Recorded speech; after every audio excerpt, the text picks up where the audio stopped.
নমস্কাৰ আজি 20 জুন অসমৰ লগতে ভাৰতৰ বিভিন্ন প্ৰান্তৰ পৰা ৰাতিপুৱাৰ কেইবাটাও খবৰ আহি পৰিছে এই মুহূৰ্তত জনাই আছো এটা ব্ৰেকিং নিউজ তৃতীয় কাৰ্যকাল সমাপ্ত হোৱাৰ পূৰ্বে ভংগ হ'ব পাৰে মোদী চৰকাৰ ৰাহুল গান্ধীৰ পূৰ্বানুমানত অস্বস্তিত বিজেপি ভাৰতীয় ৰাজনৈতিক পৰিৱেশত ৰাজনৈতিক কৌশলৰ পৰিৱৰ্তন হৈছে আৰু প্ৰধানমন্ত্ৰী নৰেন্দ্ৰ মোদীৰ চৰকাৰে জিআই থাকিবলৈ সংগ্ৰাম কৰিব বুলি দাবী কৰিছে বিৰোধী নেতা ৰাহুল গান্ধীয়ে 2014 চনত মোদীয়ে ক্ষমতা দখল কৰাৰ পাছত প্ৰথমবাৰৰ বাবে শাসকীয় ভাৰতীয় জনতা পাৰ্টিয়ে এইবাৰ নিৰ্বাচনত সংখ্যা গৰিষ্ঠতা হেৰুৱাইছে ৰাহুল গান্ধীয়ে কৈছে যে ভাৰতীয় ৰাজনীতিত এতিয়া পৰিৱৰ্তন ঘটিছে আন এটা খবৰ সাগৰ পৃষ্ঠত সৃষ্টি হৈছে দুমুহা ঘূৰ্ণীবতাহ ৰাজ্যত আগন্তুক 5 দিনলৈ হ'ব মুহলদাৰ বৰষুণ বতৰ বিজ্ঞান কেন্দ্ৰই জাৰি কৰিছে সতৰ্কতা আগন্তুক 23 জুনলৈ জাৰি কৰা হৈছে সতৰ্কতা ৰাজ্যৰ কেইবাখনো জিলাত বানপানীয়ে সৃষ্টি কৰিছে এক ভয়ংকৰ ৰূপ আৰু তেনে সময়তে আগন্তুক 5 দিনলৈ মুহলদাৰ বৰষুণ হোৱাৰ পূৰ্ণ সম্ভাৱনা ব্যক্ত কৰিছে বতৰ বিজ্ঞান কেন্দ্ৰই ৰাজ্যৰ কেইবাখনো জিলাত এলাৰ্ট জাৰি কৰা হৈছে বানপানীৰ বাবে এতিয়া সতৰ্ক হৈ থাকিবলৈ ৰাইজক সজাগতামূলক বাৰ্তা প্ৰেৰণ কৰিছে প্ৰশাসনৰ ফালৰ পৰা আন এটা খবৰ প্ৰধানমন্ত্ৰী নৰেন্দ্ৰ মোদীলৈ চেণ্ডেল দলিয়াইছে নিজ সমষ্টিৰ জনতাই মোদীৰ গাড়ীলৈ চেণ্ডেল দলিওৱাৰ ভিডিঅ' এতিয়া সামাজিক মাধ্যমত ভাইৰেল হৈ পৰিছে নিজ সমষ্টিতে ক্ষোভৰ বলি হৈছে প্ৰধানমন্ত্ৰী নৰেন্দ্ৰ মোদী বাৰাণসীত মোদীৰ কনভয়লৈ দলিয়াইছে চেণ্ডেল পৰৱৰ্তী খবৰ গৌৰৱ গগৈ হ'ব ৰাজ্যৰ কংগ্ৰেছৰ সেনাপতি গৌৰৱ গগৈৰ কান্ধত উঠি 2026 চনৰ নিৰ্বাচনী বৈতৰণি পাৰ হোৱাৰ সপোন কংগ্ৰেছৰ ৰাজনৈতিক বিচক্ষণতা আৰু বাকপটুতাৰে ভোটাৰক আকৰ্ষিত কৰিবলৈ সক্ষম হোৱা গৌৰৱ গগৈৰ সফলতাৰ ৰণত জিকাৰ পৰিকল্পনা কংগ্ৰেছৰ মোদী ঢৌৰ পাছত এইবাৰ অসমত চলিব গৌৰৱ গগৈৰ ঢৌ 2026 ৰণত কংগ্ৰেছৰ সেনাপতি হ'ব গৌৰৱ গগৈ আন এটা খবৰ কংগ্ৰেছৰে সম্পৰ্ক স্থাপন এনডিএৰ নেতাৰ যিকোনো সময়তেই সহযোগী দলে সলনি কৰিব পাৰে শিবিৰ সামান্য অশান্তিয়ে পতন ঘটাব পাৰে মোদী চৰকাৰ ৰাহুল গান্ধীৰ দাবীক লৈ বিজেপিৰ ভিতৰ চৰাত এতিয়া আৰম্ভ হৈছে জোকাৰণি যি দুজন নেতাৰ বাবে বিজেপি দলে চৰকাৰ গঠন কৰিব পাৰিছে সেই দল দুটা হৈছে নীতিশ কুমাৰ আৰু চন্দ্ৰবাবু নাইডুৰ দল নীতিশ কুমাৰ আৰু চন্দ্ৰবাবু নাইডু এনডিএৰ এলায়েন্সৰ পৰা আঁতৰি গ'লেই চৰকাৰ ভংগ হ'ব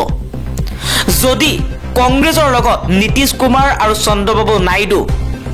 যোগদান কৰে তেনেহ'লে কংগ্ৰেছে পৰৱৰ্তী সময়ত চৰকাৰ গঠন কৰিব ইফালে নীতিশ কুমাৰ আৰু চন্দ্ৰবাবু নাইডুক লৈ সন্তুষ্ট নহয় বিজেপি কাৰণ যিকোনো মুহূৰ্তত নিজৰ স্থিতি সলনি কৰিব পাৰে নীতিশ কুমাৰ আৰু চন্দ্ৰবাবু নাইডুৱে চন্দ্ৰবাবু নাইডু আৰু নীতিশ কুমাৰৰ লগত কংগ্ৰেছে সম্পৰ্ক স্থাপন কৰিছে কংগ্ৰেছৰ লগত এনডিএৰ কেইবাখনো দলে আলোচনাত মিলিত হৈছে চন্দ্ৰবাবু নাইডু আৰু নীতিশ কুমাৰে যদি এনডিএৰ পৰা ওলাই আহি ইণ্ডিয়া এলায়েন্সত যোগদান কৰে তেনেহ'লে প্ৰধানমন্ত্ৰীৰ পৰা আঁতৰি যাব নৰেন্দ্ৰ মোদী পৰৱৰ্তী খবৰ ভাৰতীয় মহিলা ক্ৰিকেট দলৰ হাতত পৰাস্ত দক্ষিণ আফ্ৰিকা 4 ৰানৰ ব্যৱধানত জয়লাভ টিম ইণ্ডিয়াৰ প্ৰথমে বেট ধৰি ভাৰতীয় মহিলা ক্ৰিকেট দলে এই জয়লাভ সাব্যস্ত কৰিছে ভাৰতীয় মহিলা ক্ৰিকেট দলৰ হাতত পৰাস্ত হৈছে দক্ষিণ আফ্ৰিকা 4 ৰানৰ ব্যৱধানত জয়লাভ টিম ইণ্ডিয়াৰ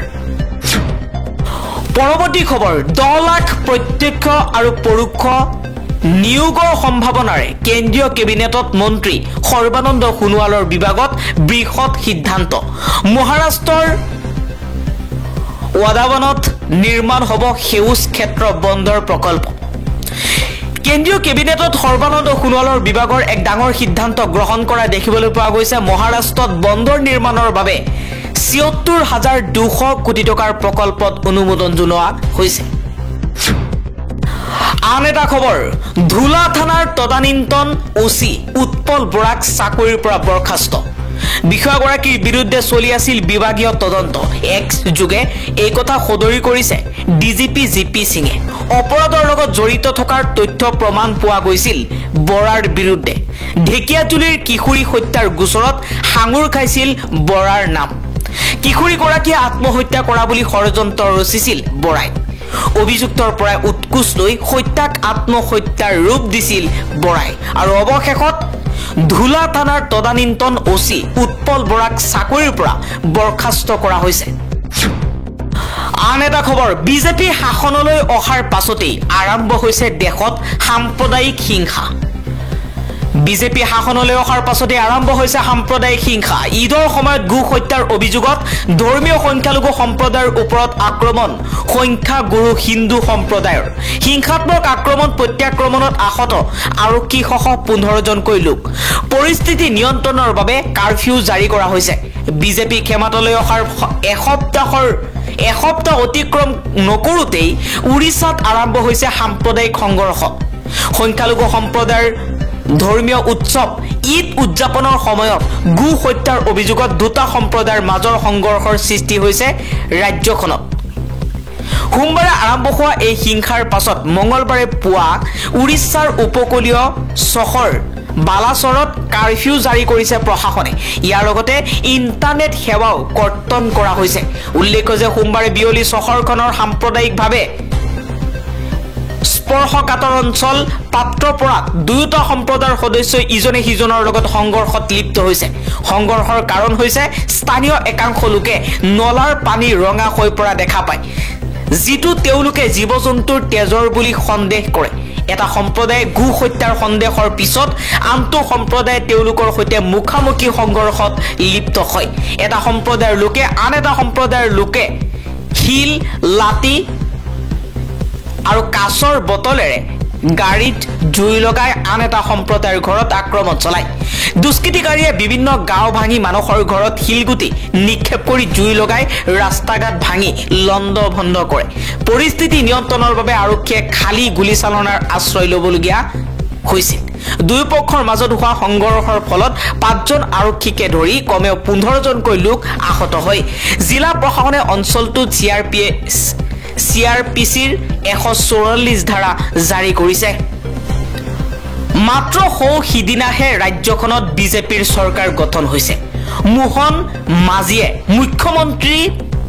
মুখ্যমন্ত্ৰী ৰূপে শপত গ্ৰহণ কৰাৰ মাত্ৰ এটা সপ্তাহৰ পাছতে ৰাজ্যখনত সাম্প্ৰদায়িক হিংসা সংঘটিত হ'ল অৰ্থাৎ বিজেপিয়ে শাসনলৈ অহাৰ মাত্ৰ কেইটামান দিনৰ ভিতৰতে সংঘটিত হিংসাত্মক ঘটনাই বহু প্ৰশ্নৰ উদ্বেগ কৰিছে বিজেপিৰ হিন্দুত্ববাদী ৰাজনীতিয়ে এই সাম্প্ৰদায়িক সংঘৰ্ষৰ গাই কাৰণ নেকি এই প্ৰশ্নও এতিয়া উদয় হৈছে